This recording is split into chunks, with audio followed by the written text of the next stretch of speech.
Well, just really outstanding. These guys are sharing so much. And my next guest is John Quast, someone I've known for a long time, um, a really serious guy, but also an incredible sense of humor, a really strong business acumen, another great marketing guy.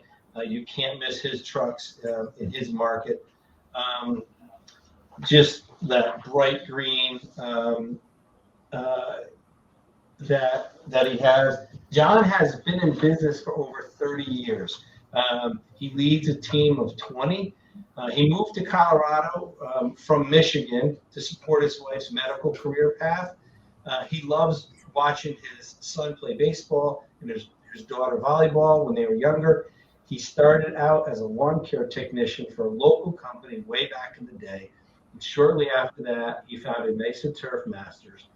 That was 30 years ago. He's always been on the leading edge of plant health care and with customer service, going from a single employee to a fleet of bright green trucks that you cannot miss.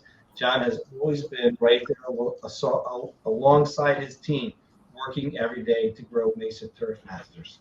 Um, John, welcome. Thank you so much for celebrating this day with us.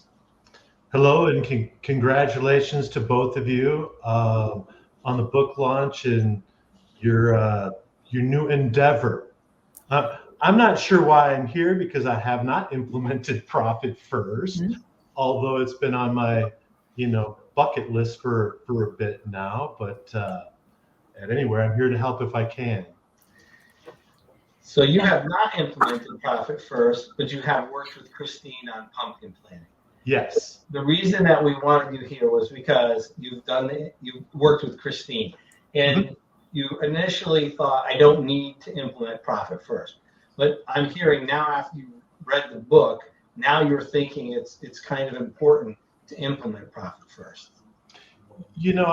I've always been pretty good with the money in the numbers side of the business, and I would put money into a different account, but it was not strategic or thought out. It was, hey, there's too much prepay in my main account, let's move it over. It's worked okay with me, but again, not strategic. And as I want to put systems in place for better control and live a less business active life, I find it as, I'm sure it'll be great tools for me, but these are tools that you can pass on. I mean, I kind of learned some of the money part of it after 30. Well, I didn't make any money for 15, but the last 15 years you kind of figured out, but it's not strategic, it's not planned, and therefore it's not easy to have somebody else duplicate for you if that need should arise, I guess. So I guess that's the pain. And again, it's been on my bucket list, but I'm always the slow guy to the dance. I got to qualify and re-qualify and extra qualify, and then figure out enough time, and then hey, maybe we'll go down that road. So that's just kind of my personality on some of these things, I guess. But I love the books. Makes a lot of sense. Slow to implement would be my motto, I guess. My failing, I should say. So you're looking to possibly implement Profit First, so you don't have to be there making all the financial decisions. You can give your team a tool where they can implement Profit First, the allocations every time a deposit comes in. Yeah, and I think it makes a lot of sense. I'm going to do it. I'm pretty much committed to that 6 months ago, but I think that as you have a management staff and you want them to have a better understanding of the business as a whole, so they can make better decisions as a whole. I look at this as just another tool in the toolbox that helps not only me, my company, but even probably more importantly, the management team to help them more understand the full scope of it. They're good in their individual areas of expertise, whether that be productions or sales or what have you. But they know probably not anywhere near enough about the numbers and that sort of structure, if you will, behind their job. So I kind of look at it as more, yes, it'll be wonderful for me personally and for my business. But I think the ancillary benefit there is the investment in the team and what that'll allow the team to do, for you moving forward, whatever life brings, whatever route you go down, it'll be better and the company will be stronger, and more diversified, as a result. So I guess that's kind of how I'm looking at it. Absolutely. So John, we implemented the pumpkin plan in your business, and that's what we worked on together. And I do talk about pumpkin planning in the book. And, I feel it is a very strong partner, for Profit First and the methodologies there. Would you like to share anything on what you got out of the pumpkin plan, what maybe you wanted to accomplish in the beginning and where you ended up in the end? Sure. So again, I, like Sid, will take as much air in the room as there is. So cut me off at the appropriate time. I kind of, I was sitting on the beach drinking margaritas, speaking with Mr. Bousquet, I was complaining about, I was looking for more help, looking for more coaching, and everything was kind of East Coast driven, and I'm in Mountain Time. And I'm going, I can't even figure out the time schedule. And I'd love to have somebody closer to me. And Steve goes, well, I know somebody in Colorado. I'm going, okay, so that perked my interest, and that's kind of how, and plus I, value Steve's advice and input. But I think if I remember when we started a couple of years ago, one of the first conversations is, what do you want to work on? I'm going, God, I don't know. You're the coach, tell me what I'm supposed to work on.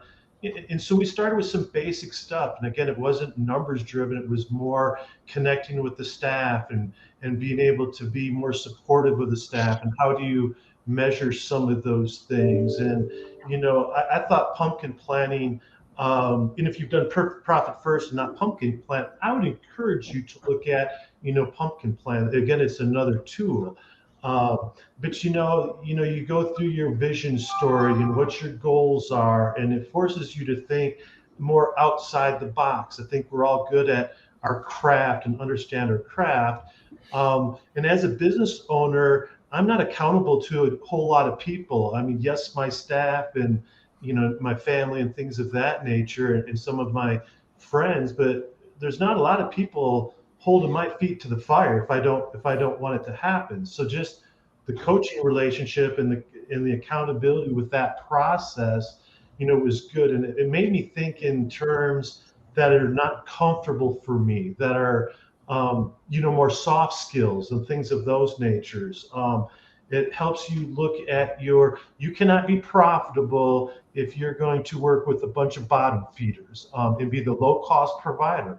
That is not going to lead to profitability and wealth. And so one of the exercises I enjoyed, although it was painful and difficult, was, the wish list customers, and how do you get more of your best customers, and we implemented that pretty much right away. And it's showing, and again, it works. It's not rocket science, but it works. There's the section about, if you're, trimming and things of that nature. And I looked at it as hey, get rid of the low customers, the people that don't buy extra services. And then by coincidence, I have a secondary market in a mountain community that was 5 months a year. So it's highly profitable with 5 months, but as we know, expenses go 12 months. And as it turns out, it wasn't strategic by me, but as it turns out that I wound up selling that business. So that was 33% of my revenue. That was a big chunk and a little bit of uncertainty and a lot of, not worrisome nights, but how is it going to look at the back end? So that was a trim I never really intended on making, and it happened, and I'm happy it happened for a number of reasons. But what it allowed me to do is concentrate on just Grand Junction, which really kind of magnified the growth and the kind of process we're making in this particular location. So again, it wasn't strategic, but again, these are things that in pumpkin planning that you talk about and learn, but the process is good, and all the things are things that you can do in your personal life and in your home life. And, you know, I think you have to have, I think you need to continue to educate yourself and grow. Because as I told Christine, my business model is growth and opportunity. And if not, you're growing, you're dying. You know, and that's kind of how I view most of business. And you need help to get there. It was a great experience. I'm sure Profit for First will be just as wonderful. I'm looking to get, you know, started with that. But Pumpkin Plane was very valuable to me, and we're a better company because of it. Thank you. Thank you for sharing all of that. Sure. It was a real pleasure working with you, and even, you know, helping connect with the team as well. It was great for me, and extremely rewarding. So I'm exceedingly happy about your book and your, you know, the road you're going down with that. And I think if you can spread that information, that knowledge to a greater number of people, there's just benefit. I think there's some pain in it because it's hard work, but the end result is worth the uncomfort. Let's put it that way. That is true. There's some pain in it, but it's definitely worth it. It's worth going through it. Yeah. Well, John, thank you so much for joining us today, and thank you so much for sharing and sharing this event with us. And I'll see you soon. Thank you for having me. Absolutely. Thanks, Thank you. John.